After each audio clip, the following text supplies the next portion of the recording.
प्यारे बच्चों, स्वागत है आप सभी का। हम लोग पढ़ रहे हैं ग्रेजुएशन यानी कि बीएससी की मैग्नेटिज्म। और आज हम एक इम्पोर्टेंट आर्टिकल इसी यूनिट के तहत लेने वाले हैं। आज हम स्टडी करेंगे लैंगविन थ्योरी ऑफ पैरामैग्नेटिज्म। पिछले लेक्चर में यानी कि लेक्चर नंबर 8 में हमने लैंगविन थ्योरी ऑफ डायमैग्नेटिज्म पढ़ा था। आज का टॉपिक है हमारा लैंगविन थ्योरी ऑफ पैरामैग्नेटिज्म। प्यारे बच्चों, ये 5 नंबर का ऐसे टाइप क्वेश्चन पूछा जाता है और इस पर छोटे क्वेश्चन, रीजनिंग क्वेश्चंस भी इस थ्योरी से रिलेटेड आपके यूनिवर्सिटी एग्जाम और आपके कॉम्पिटिटिव एग्जाम्स में पूछे जा सकते हैं। देखिए, हम आज इनका देखेंगे कि पैरामैग्नेटिज्म क्या होता है मटेरियल में, और फिर इसके जो पैरामैग्नेटिक मटेरियल्स होते हैं उनमें मैग्नेटिक मोमेंट डेवलप कितना होता है, इंटेंसिटी ऑफ मैग्नेटाइजेशन क्या है, और मैग्नेटिक ससेप्टिबिलिटी का मैथमेटिकल एक्सप्रेशन भी हम आज ड्राइव करने वाले हैं। साथ में हम ये भी देखेंगे कि पैरामैग्नेटिज्म की जो मैग्नेटिक ससेप्टिबिलिटी है वो टेम्परेचर पर किस तरह से डिपेंड करती है। यानी कि आज का आर्टिकल इस थ्योरी से रिलेटेड कंप्लीट जो है क्वेश्चंस आपका तैयार करवा पाएगी। इसलिए ध्यान से मेरे साथ साथ नोट्स बनाते हुए चलिए, और नोट्स का लिंक आपको डिस्क्रिप्शन में भी मिल जाएगा, जो इसी फॉर्म में होगा जो हम लोग लिख रहेंगे। यानी कि 2 तरह की मोशन होते हैं, एक ऑर्बिटल मोशन और एक स्पिन मोशन। स्पिन मोशन का मतलब होता है वो इलेक्ट्रॉन अपने ही एक्सिस के सराउंडिंग्स में रोटेट करता है, जिसे हम स्पिन मोशन कहते हैं। और इस थ्योरी के मुताबिक जो पैरामैग्नेटिज्म है वो mainly due to spin motion होता है। यानी the paramagnetism according to this theory, magnetism is mainly due to the spin motion of electrons in paramagnetic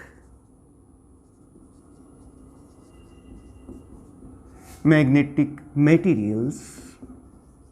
मेरे साथ साथ ये लिखते रहिए, दी ओरिएंटेशन, मतलब इलेक्ट्रॉन्स की ओरिएंटेशन इस तरह से होती है। Orientation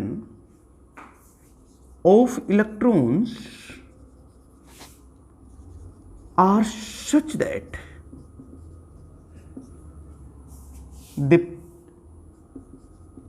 they possess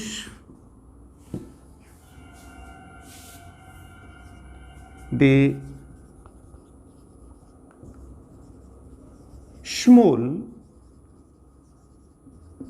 magnetic moment. यानी कि उनकी पोजीशन, उनकी ओरिएंटेशन इस तरह से होती है कि उनका कुछ मैग्नेटिक मोमेंट होता है, जिस तरह से एक मैग्नेटिक डाइपोल का होता है। आप ये कह सकते हैं कि पैरामैग्नेटिक एटम जो है एक स्मॉल मैग्नेटिक डाइपोल की तरह काम करता है। So the paramagnetic atom behave like a small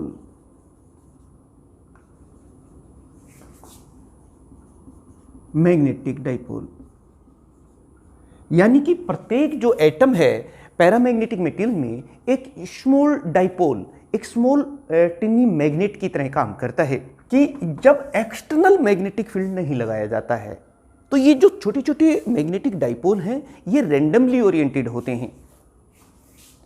like इस तरह से हम लोग कह सकते हैं कि जैसे ये पैरामैग्नेटिक मटेरियल है और अभी कोई एक्सटर्नल मैग्नेटिक फील्ड लगाया नहीं गया है, तो ये जो एटम्स हैं जो कि स्मॉल मैग्नेटिक डाइपोल की तरह काम कर रहे हैं, ये रैंडमली ओरिएंटेड होते हैं, एक दूसरे के अपोजिट में इस तरह से होते हैं। और उसकी वजह से क्या होता है, ये एक दूसरे के मैग्नेटिक इफेक्ट को कैंसिल कर देते हैं। यानी कि in absence of external magnetic field paramagnetic materials में कोई मैग्नेटिक मोमेंट नहीं होता। यानी in absence of external magnetic field magnetic field, these atoms, जिन्हें हम मैग्नेटिक डाइपोल कह रहे हैं, atoms align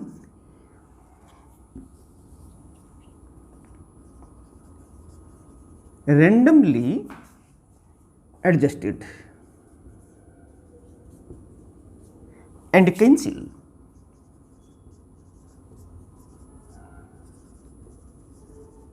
magnetic effect of each other।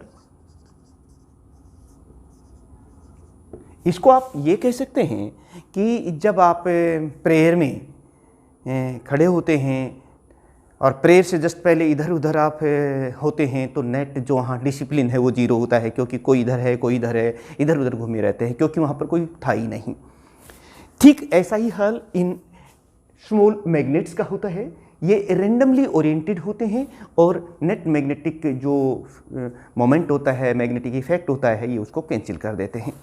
लेकिन फिर देखिए कि जैसे ही हम एक्सटर्नल मैग्नेटिक फील्ड लगाते हैं, ये देखिए, जैसे ही हम एक्सटर्नल मैग्नेटिक फील्ड लगाते हैं तो ये जितने भी मैग्नेटिक डाइपोल्स हैं, ये फील्ड की दिशा में धीरे धीरे अपने आप को अलाइन कर लेते हैं, एडजस्ट कर लेते हैं और नेट मैग्नेटिज्म जो स्मॉल होता है वो शो करता है। तीसरा पॉइंट हम यही लिखने वाले हैं। ये देखिए, पहला तो आपने ये लिख दिया कि जब मैग्नेटिक फील्ड नहीं लगाया, और दूसरा पॉइंट मैं यही लिखने जा रहा हूँ।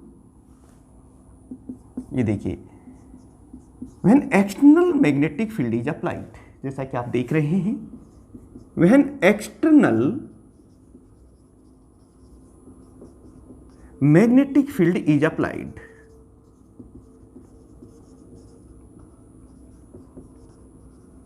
दीज मैग्नेटिक डाइपोल्स, ये जो मैग्नेटिक डाइपोल थे, align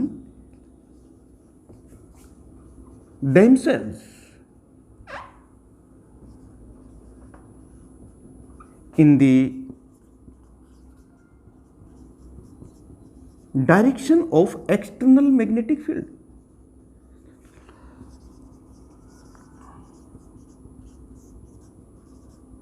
मतलब धीरे धीरे ये मैग्नेटिक फील्ड की दिशा में जाने लगते हैं। अच्छा, जितना ज़्यादा स्ट्रॉन्ग मैग्नेटिक फील्ड लगाते हैं उतने ही ज़्यादा ये अलाइनमेंट मैग्नेटिक फील्ड की तरफ होती है और फिर मैक्सिमम हो जाए। और ये कब तक होता रहता है? ये नहीं है कि आप इसको मैग्नेटिक फील्ड को बढ़ाते रहें तो जो हैं वही तो अलाइन करेंगे, मैग्नेटिक फील्ड की तरफ एडजस्ट होंगे और फिर सारे हो जाएंगे। उसके बाद चाहे आप मैग्नेटिक फील्ड को और बढ़ा लें, एक्सटर्नल मैग्नेटिक फील्ड को कोई फर्क नहीं पड़ेगा।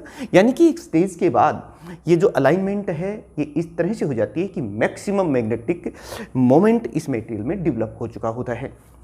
यानी कि यही बात हम लोग यहाँ लिख रहे हैं, the alignment increases with increase of external magnetic field. यही मैं यहाँ लिख रहा हूँ। मेरे साथ साथ मैं बार बार कह रहा हूं कि अपने नोट्स बनाते रहिए, बहुत इंपॉर्टेंट रहता है। The alignment increases with increase of external magnetic field.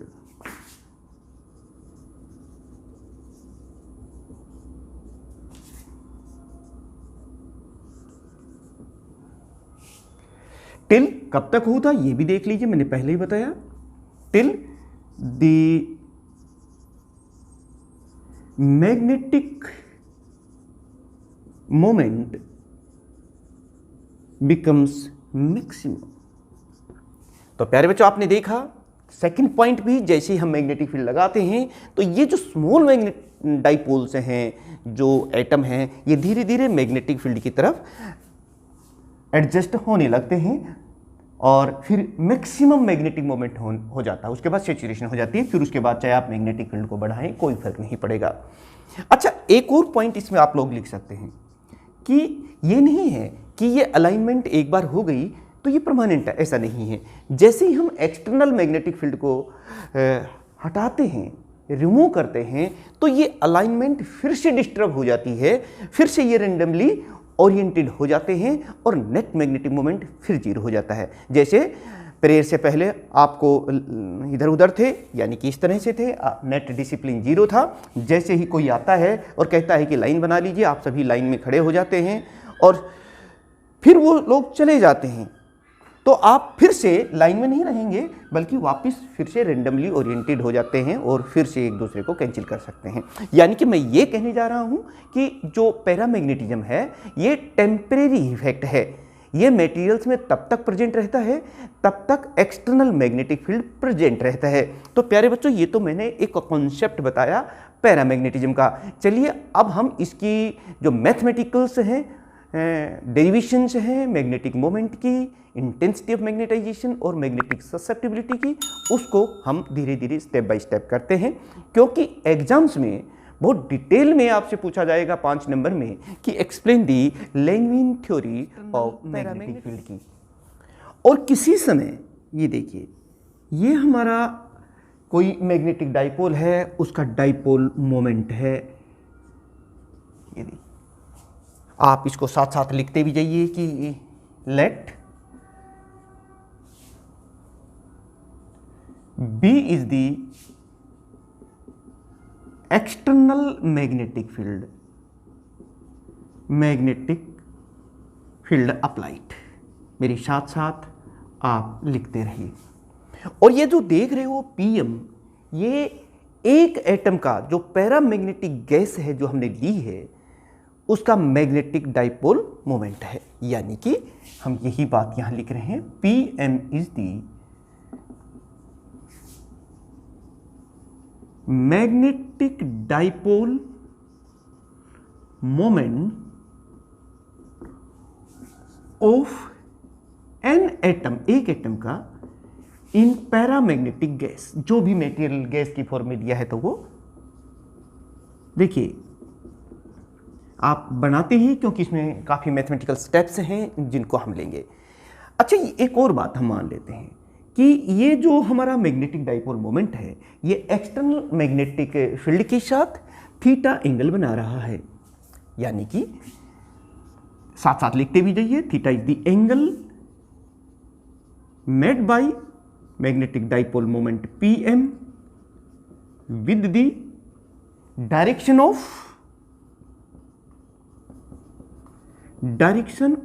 External magnetic field B। ये देखिए बच्चों, अब आप एक और पॉइंट देखिए यहां पे कि जब हमने इलेक्ट्रोस्टैटिक्स में भी, मैग्नेटोस्टैटिक्स में, लोअर क्लासेस में आपको बताया था कि इस डाइपोल की पोटेंशियल एनर्जी कितनी होगी जब हम इसे किसी एक्सटर्नल मैग्नेटिक फील्ड में रखते हैं, जिसका डाइपोल मोमेंट ये है। तो उस पोटेंशियल एनर्जी का फार्मूला पहले से जानते हैं। यानी now potential energy of magnetic dipole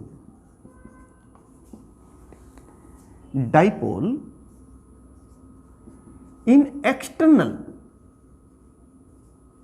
magnetic field।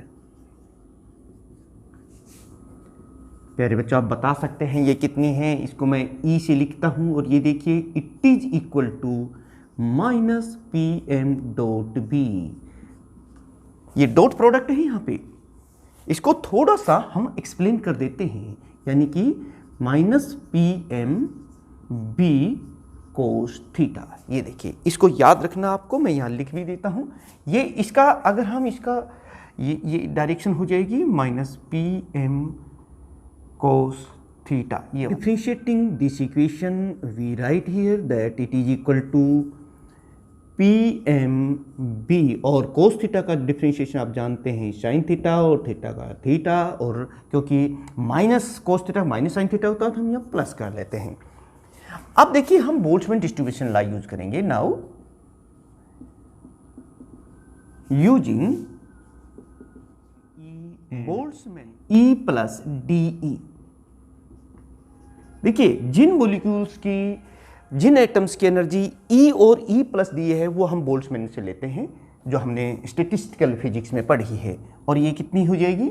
ये number of molecules is equal to Dn and it is equal to C into E की पावर -E/kT इंटू D। प्यारे बच्चों, इन सभी के बारे में आप जानते हैं, मैं बता देता हूं। इसको इक्वेशन दे देते हैं हम, इक्वेशन 1। ये पता होना चाहिए आपको, C जो है ये तो एक कांस्टेंट है कोई भी, और ये जो आप देख रहे हैं कि ये बोल्ट्जमैन कांस्टेंट है, मैक्सवेल्स बोल्ट्जमैन कांस्टेंट है, और T जो है ये टेम्परेचर है, टेम्परेचर ऑफ गैस, जो पैरामैग्नेटिक गैस हमने ली है उसका टेम्परेचर है इन एब्सोल्यूट स्केल।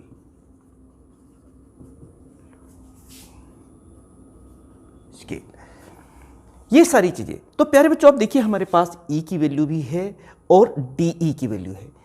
ये देखिए ये किस फॉर्म में है, ये है E और DE, यानी energy between E and DE।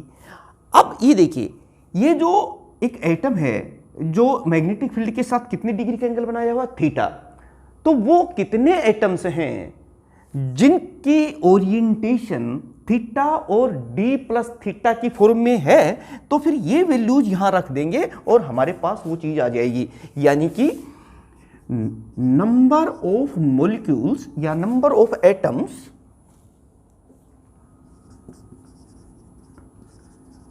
Having orientation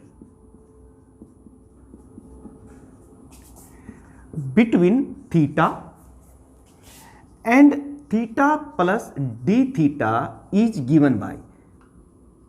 प्यारे बच्चों बता सकते हो कितनी हो जाएगी? ये देखिए ये तो है ही हमारे पास, इसी को इसी तरीके से लिख लेते हैं, D N is equal to C E की पावर, ये देखिए यहां माइनस है और ये ई की वैल्यू मैं यहां रख रहा हूं, it is equal to p M b sine theta, sorry ये देखिए पी एम बी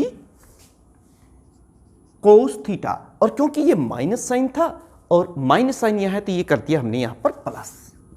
अब मैं रख रहा हूं डी ई की वैल्यू इंटू डी, डी में क्या लिखेंगे ये, यानी p M b sine theta into D theta, ये हमारे पास आ गई।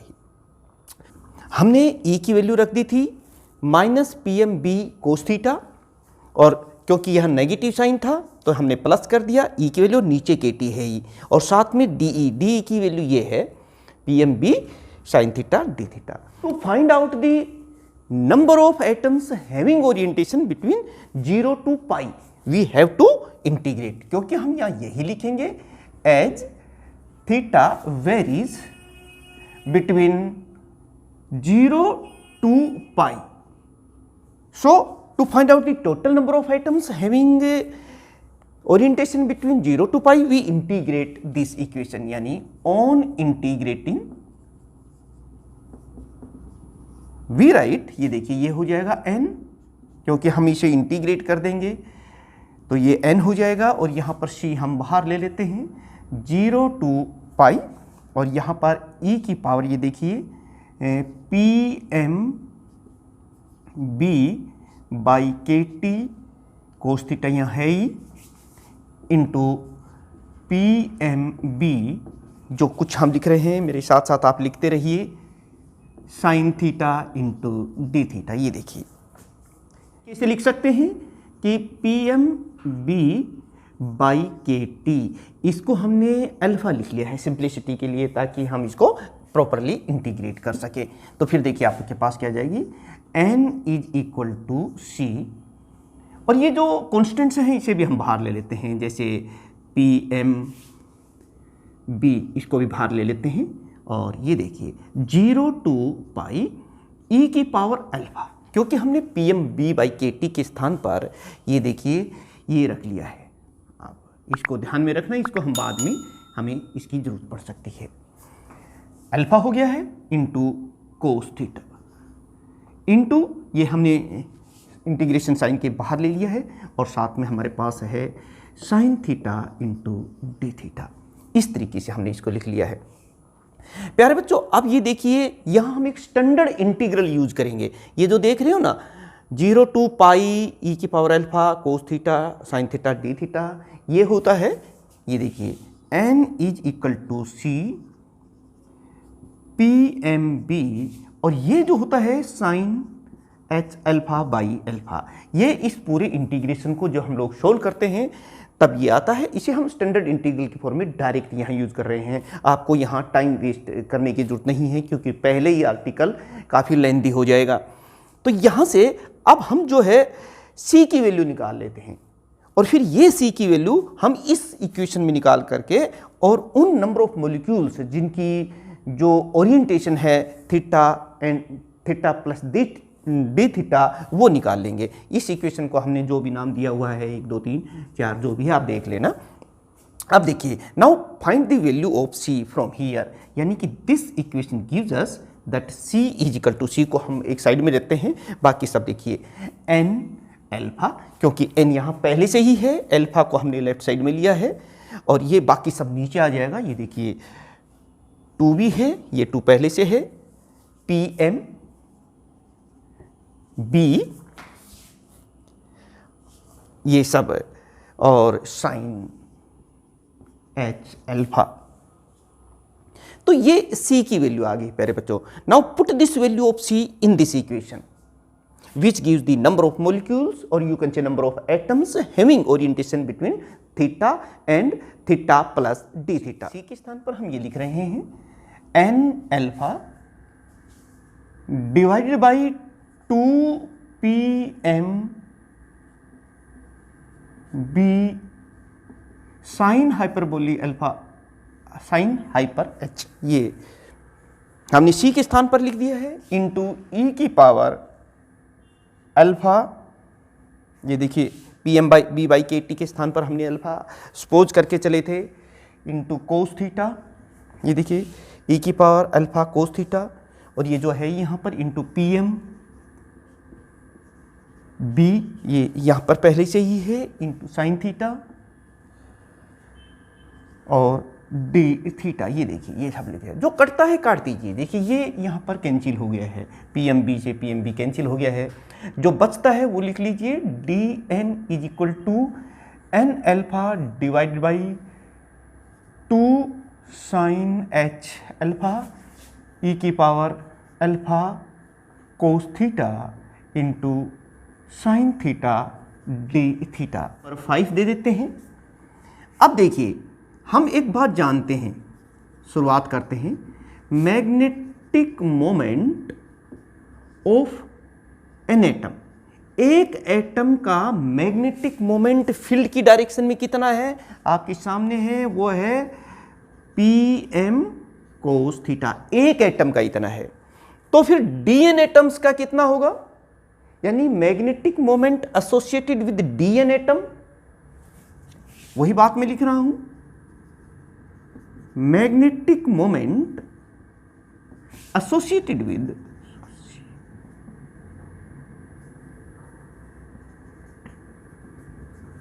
DN एटम्स,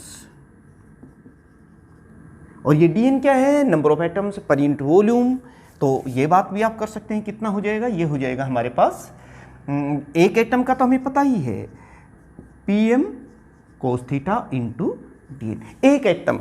तो DN एटम्स का कितना हुआ, अब 0 से पाई इनकी ओरिएंटेशन है, ये देखिए, तो total magnetic moment associated with the atoms पर यूनिट वॉल्यूम, जिसे हम इंटेंसिटी ऑफ मैग्नेटाइजेशन भी कहते हैं, वो देखिए कितनी होती है।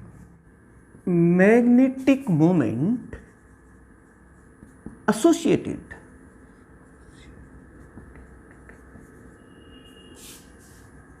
पर यूनिट वॉल्यूम कह सकते हैं प्यारे बच्चों, या फिर इसे हम इंटेंसिटी ऑफ मैग्नेटाइजेशन भी कहते हैं।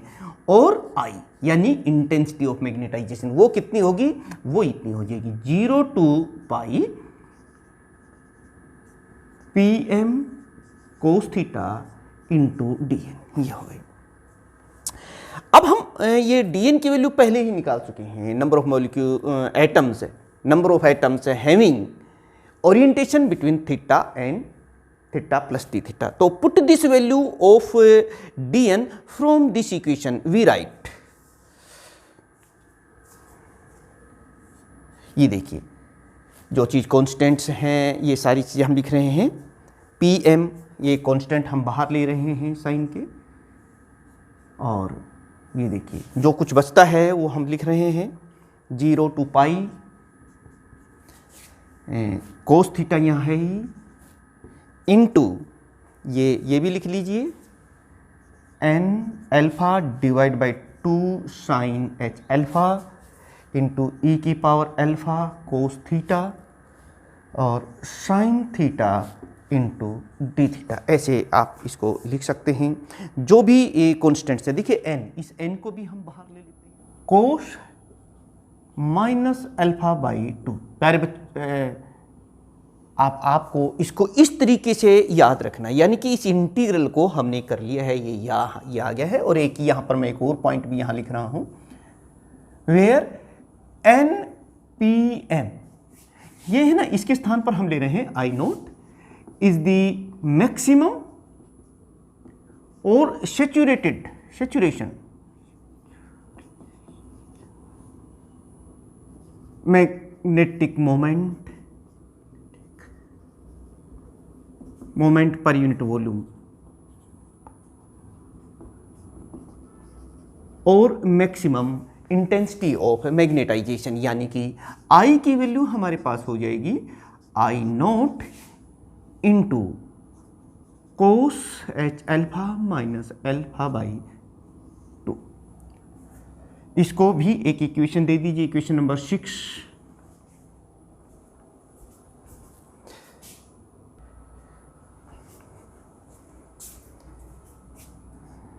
I is equal to I nought. प्यारे बच्चों, ये देखिए यहाँ पर जो आप देख रहे हैं cos H alpha minus alpha by 2, इसको हम लैंगविन फंक्शन, ये एक तरह का कांस्टेंट है, इसे हम लैंगविन फंक्शन कह रहे हैं, इज द लैंगविन फंक्शन। तो प्यारे बच्चों देखिए, फिर हमारे पास ये क्या हो जाएगा, इसको हम L इंटू अल्फा लिख सकते हैं। एक और बात यहाँ पर है कि अगर हम इसे एक्सपेंड करें, इसको, तो L अल्फा, ये अल्फा बाई 3 होगा, और इसमें जो हायर टर्म आती हैं उसे हम नेगलेक्ट कर देते हैं। आप इसे लिख सकते हैं I is equal to I note into alpha by 3।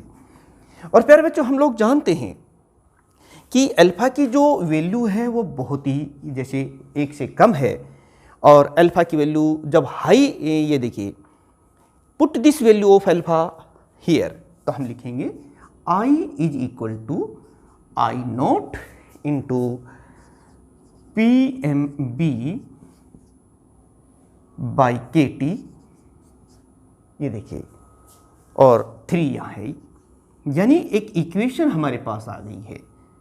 ये इसको इक्वेशन नंबर 7 हम लोग कह रहे हैं यहाँ पर। Magnetic moment develop per unit volume is directly proportional to B. जितना ज़्यादा मैग्नेटिक फील्ड लगाते हैं उतनी ही उसमें इंटेंसिटी ऑफ मैग्नेटाइजेशन ज़्यादा होती है। शुरू में भी हमने ये बताया था कि जैसे जैसे मैग्नेटिक फील्ड इंक्रीज करते हैं तो जो अलाइनमेंट है मैग्नेटिक फील्ड की तरफ पैरामैग्नेटिक मेटेरियल्स में वो बढ़ती चली जाती है। अब प्यारे बच्चों देखिए, यहाँ से जब हमें ये पता चल गया है तो हम यहाँ से मैग्नेटिक ससेप्टिबिलिटी भी निकाल सकते हैं।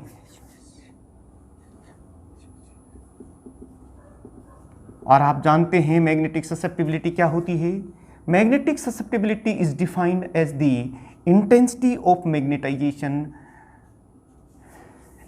पर unit applied magnetic field. H से हम इसको डिवाइड कर देते हैं, तो देखिए, put this value of I here, we can write here that it is equal to I naught P M divided by 3 K T, और यहाँ पर ये देखिए B बाई एच। बट हम एक और बात भी जानते हैं कि जो B बाई एच है it is equal to mu naught, and so we can write here that magnetic susceptibility it is equal to I naught Pm by 3 kT into mu naught. So this equation give the expression of magnetic susceptibility of paramagnetic material. प्यारे बच्चों देखिए, ये positive है, it means that these materials can be magnetized.